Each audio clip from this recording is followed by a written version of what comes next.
Hey guys, welcome welcome back to my channel. तो कैसे हैं आप सब लोग? आई होप सब लोग अच्छे होंगे। मैं भी बहुत ज़्यादा अच्छी हूँ गाइस। तो how's the my lip shade अच्छा लग रहा है ना? This is from Eva cosmetic. तो मैं सोच रही हूँ अब मैं जो भी लिपस्टिक लगाया करूँगी उसका मैं शेड और ब्रांड बताया करूँगी कि उस ब्रांड का है और उस क्या शेड है। इसका शेड है ब्यूटीफुल मूव, जो कि बहुत ज़्यादा सुंदर है और लगाने के बाद बिल्कुल भी हैवी फील नहीं होती। देख सकते हो कितना ज़्यादा मतलब स्मूथ है। देखो टेक्सचर इसका, मतलब ये ना होठ चैपी नहीं दिखनी चाहिए। असली लिपस्टिक की पहचान वही है। तो without wasting the time video को स्टार्ट करते हैं। थंबनेल देख के आपको पता ही चल गया होगा कि वीडियो किस बारे में होने वाली है। तो पहले हम कंफर्टेबली होकर बैठ जाते हैं बिकॉज आई एम देसी। तो मैं देसी स्टाइल में बैठना पसंद करूँगी। तो नीचे मैंने लोवर पहना हुआ है, ठीक है। नीचे से कौन ही देख रहा है वैसे भी। तो हम अपनी वीडियो स्टार्ट करते हैं। आज मैंने अपने बाल बिल्कुल भी कंघी नहीं किए हैं, बस जैसा मैं गई थी, जैसे कि मैंने बताया, हमने लिख के पता चल गया होगा, इंटरव्यू के लिए जैसे मैं गई थी वैसे ही मैंने आके बस ऐसे ही बैठ गई हूँ। बस ये थोड़ा सा ये बना लिया और इससे मुझे आइडिया भी आ गया कि अब मैं जब भी हॉस्पिटल जाऊँगी या कुछ फंक्शन वगैरह होगा तो मैं ये वाला हेयर स्टाइल बना के तो पक्का जाने वाली हूँ, क्योंकि मुझे ये बहुत ज़्यादा अच्छा लग रहा है। ये तो मैंने ऐसे ही बना लिया कि चलो ठीक है बना के देखती हूँ। और जब मेरे बाल थोड़े से अच्छे हो ही गए तो ऐसा वाला हेयर स्टाइल बना के जाएंगे और सब पर बिजली गिराएंगे। तो वीडियो स्टार्ट करते हैं। तो वीडियो भसड़ है भाई इस वाली वीडियो में जो भी मैं बताने वाली हूँ। पता नहीं, ऐसा लग रहा है कि जैसे कि मैंने आर्मी में भर्ती होने के लिए इंटरव्यू दिया है। ऐसी ऐसी चीज़ें मेरे साथ हो रही हैं सीरियसली। तो ये जो जर्नी चालू हुई थी मेरे इंटरव्यू की, बाकी मैं वो वीडियो अलग से बना दूंगी कि मैंने ये हॉस्पिटल मतलब कि जॉब मैंने क्यों छोड़ दी, ठीक है, रिज़ाइन मैंने क्यों दे दिया, ये सारी वीडियो अलग से बनाएंगे। बट अभी जो मुद्दा है वो है कि मैं इंटरव्यू से लेके मेरी अब तक की जर्नी, ज्वाइनिंग लेटर तक की जर्नी मैं शेयर करना चाह रही हूँ आप लोग के साथ। बालों को पहले थोड़ा सा अच्छे से कर लेंगे, ठीक है।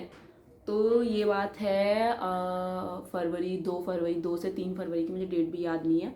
2-3 फरवरी की बात है जब मैं इंटरव्यू देने गई थी। ऐसे ही मैं किसी के रेफरेंस से नहीं गई थी, बिल्कुल मेरी फ्रेंड से नहीं गई थी। मैं सच बोल रही हूँ, मैं कसम खा के। तो मैं ऐसे ही चली गई थी। मेरी एक फ्रेंड है पूजा पाल, मेरी बहुत ज़्यादा गहरी वाली मित्र है वो। तो उसके बताए हुए रास्ते पे मैं चली। उसने बोला कि तुम ऐसे ऐसे इस वाले हॉस्पिटल में जाओ और तुम्हारा हो जाएगा। अभी मैं हॉस्पिटल नहीं बताऊंगी कि कौन सा हॉस्पिटल, वो हम बाद में रिवील करेंगे वो हम। वैसे आज मैं अच्छी लग रही हूँ, ठीक है, बाल भी मेरे अच्छे हो रहे हैं। तो फिर मैं उस वाले हॉस्पिटल में गई एंड देन वहाँ पे मैंने इंटरव्यू के लिए फिर एचआर डिपार्टमेंट में गई। एचआर डिपार्टमेंट में जाने के बाद उसने मुझे इंटरव्यू फॉर्म वगैरह सब फिल कराया और फिल कराने के बाद उसने मुझसे इंटरव्यू में फिर उसने मुझे भेज दिया, मतलब गायनी डिपार्टमेंट में भेज दिया। वहाँ की जो एनएस थी कि पता नहीं कौन था, वो मुझे नहीं पता कौन थी। तो उसने मुझसे इंटरव्यू लिया, उसने मुझसे इतने सारे सवाल किए और मैंने इतना बताया मैंने, इतने सारे सवालों का जवाब मैंने इतने में दिया। क्योंकि पहले मुझे लगता था, मेरे को तो एक हॉस्पिटल में काम करते करते 5 से 6 साल हो गए हैं, तो मुझे बहुत सारा कुछ आता होगा। लेकिन उस वाले हॉस्पिटल में जाने के बाद पता चला मुझे तो कुछ नहीं आता। कितनी हद वाली बात है। तो ये सारी बातें मैंने अपनी फ्रेंड्स को भी बताई जहाँ मैं अभी वर्किंग थी, इससे पहले वर्किंग थी वहाँ पे मैंने बताई कि यार उसने मुझसे ऐसे ऐसे ये सब पूछा और मुझसे तो कुछ नहीं बताया गया। तो मुद्दे से भटक जाते हैं। पहले मैं दिखाती हूँ अपनी नई रिंग, ठीक है, अच्छी लग रही है। तो मुद्दे पे वापस आते हैं कि मैंने बताया यार उसने मुझसे ये पूछा और मुझ पर कुछ भी नहीं बताया गया। और हमारी ओनर बोलती थी ओटी में जाने के बाद, हमें ताना देती थी कि तुम लड़कियां जब इस हॉस्पिटल से निकल के दूसरे हॉस्पिटल में जाओगी तो तुम्हें बहुत काम आने वाला है, तुम्हें बहुत बहुत मतलब हेल्प होने वाली है। और कहीं कहीं पे वो टोंट मारती थी कि तुम तो मेरा नाम डुबा दोगे, ठीक है। और जैसे उस जहाँ पे मैं इंटरव्यू देने गई थी उस वाली एनएस ने मुझसे पूछा तुम कौन से हॉस्पिटल में काम करके आई हो। तो मैंने बताया भाई इस वाले हॉस्पिटल में। अब मैं बता सकती हूँ, गणपति हॉस्पिटल। उसने बोला ये कहाँ है हॉस्पिटल। मतलब सीरियसली मेरा मुंह तो जो ऐसे था ना, ऐसे हो गया। तो फिर मैं समझ गई भाई दिमाग में कि भाई इसे नहीं जानता, तुझे ना जानता भैया कोई भी इधर उधर। तो मैंने फिर कुछ नहीं बोला। और वैसे ही मुझे सीधा साधा बन के बैठना था, तो मैं उस टाइम में ऐसी बैठी थी। यस मैम, जी मैम, मुझे नहीं पता मैम, इसका आंसर मुझे नहीं पता मैम, इसका आंसर मुझे नहीं पता मैम। जब 3 से 4 क्वेश्चन हो गए फिर उसके बाद मेरे को शर्म आने लगी कि यार कुछ ज़्यादा ही हो गया। मुझे नहीं पता मैम, मुझे नहीं पता मैम, ये क्या होता है भाई। तो उसके बाद उसके आंसर ख़त्म हो गए। उसने मुझसे एक और टोंट मारा, तुमने इतने सारे सालों में, इतने सारे साल मैंने उसका बिल्कुल लेस करके 1 साल बताया कि मुझे 1 साल का एक्सपीरियंस है। अच्छा करो कि मैंने 1 साल का एक्सपीरियंस बताया, मैंने 5-6 सालों का नहीं बताया, वरना तो भैया डूब के मरने वाली बात हो जाती ना फिर। उसने बोला तुमने 1 साल में इतना ही सीखा, बस इतना ही आता है तुमसे। तो मैं अपने मन में बोली बहन मुझे इतना ही आता है, तुम सिखाओगी तो हम सीख जाएंगे, ठीक है। फिर उसके बाद वहाँ इंटरव्यू फिनिश हो जाता है। फिर मैं अपने इंटरव्यू के पेपर खुद लेके फिर HR डिपार्टमेंट में जाती हूँ। फिर मैं वहाँ पे उन पेपरों को दे देती हूँ। फिर मैं घर आ जाती हूँ। फिर वो HR डिपार्टमेंट मेरे को बोलती है कि तुम अपनी सारी जो पेपर वगैरह हैं हमें सेंड कर देना। तो भाई 3 दिन से मैसेज चल रहे हैं, 3 दिन से मैसेज चल रहे हैं कि अपने पेपर सेंड कर दो, अपने पेपर सेंड कर दो। और मैं 3 दिन से लगातार पेपर सेंड करे जा रही हूँ, पेपर सेंड करे जा रही हूँ, अपना डिप्लोमा, डिग्री, मार्कशीट, फलाना फलाना सेंड करे जा रही हूँ, लेकिन डॉक्यूमेंटेशन ख़त्म नहीं हो रहा है भाई यहाँ पे, ठीक है। अब आज लास्ट, फिर उसके बाद हाँ उसके बाद हमारा आधार कार्ड का लोचा हो गया कि हमें आधार चाहिए। आधार पहली बात तो मुझे पता ही नहीं था क्या होता है भाई, क्योंकि मैं इस दुनिया से बाहर ही नहीं निकली।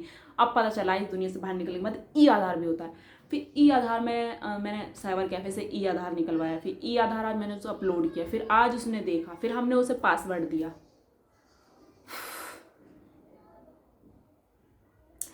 फाइनली फिर इतने सारे दिनों के बाद आज है 13 तारीख, ठीक है। 13 तारीख है, 13 तारीख को मैं फिर गई अपने डॉक्यूमेंटेशन का, मतलब डॉक्यूमेंटेशन तो सारा कुछ कंप्लीट हो गया, फिर बचता है एक्सपीरियंस सर्टिफिकेट। फिर मैंने बोला मैम वहाँ तो ना एक्सपीरियंस सर्टिफिकेट देते ही नहीं है। थोड़ा सा उनका भी दिमाग, समझ रहे हो, इमोशनली वो कर रहा था, क्योंकि मुझे एक्सपीरियंस सर्टिफिकेट लेना ही नहीं था। बिकॉज मुझे लेना नहीं था, मेरा भी कुछ आत्मसम्मान है, तो मुझे नहीं लेना था कि मैं तुमसे एक्सपीरियंस सर्टिफिकेट लूँगी ही नहीं। Experience certificate letter.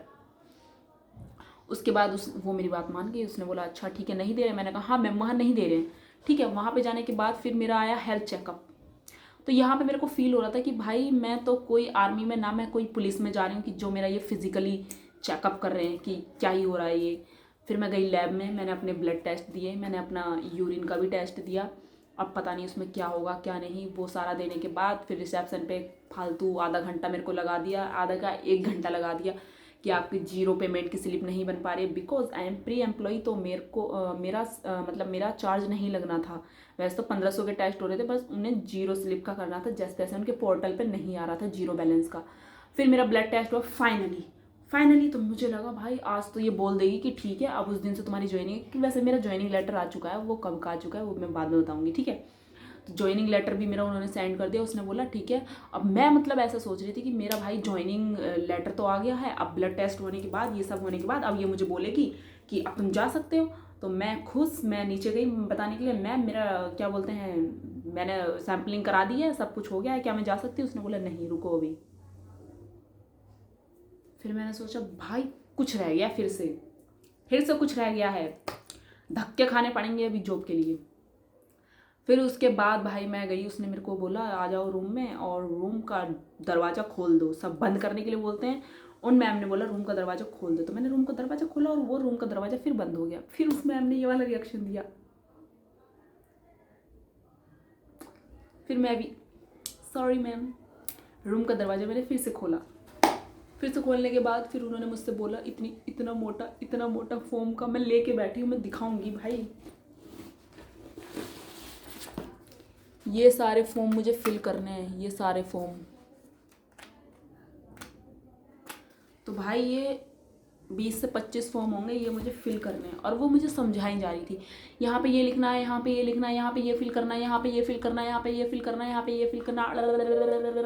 जो मेरे ऐसे जा रहा था, वो इधर से बता रही है मेरे ऐसे जा रहा है, वो इधर से बता रही है मेरे ऐसे जा रहा है। मैं जी मैम ओके मैम, या मैम श्योर, या मैम ओके मैम, मतलब समझ रहे हो, ऐसे दिखाना पड़ेगा मुझे। मैंने कहा ठीक है घर में ले। फिर उसके बाद मेरे को ये लगा भाई यहीं पे भरने के लिए ना बोल दें भाई तो बेइज्जती हो जाएगी यहाँ पे अच्छी वाली, क्योंकि कुछ समझ में नहीं आ रहा है ना, इधर से लेके जाया जा रहा दिमाग से ऊपर से।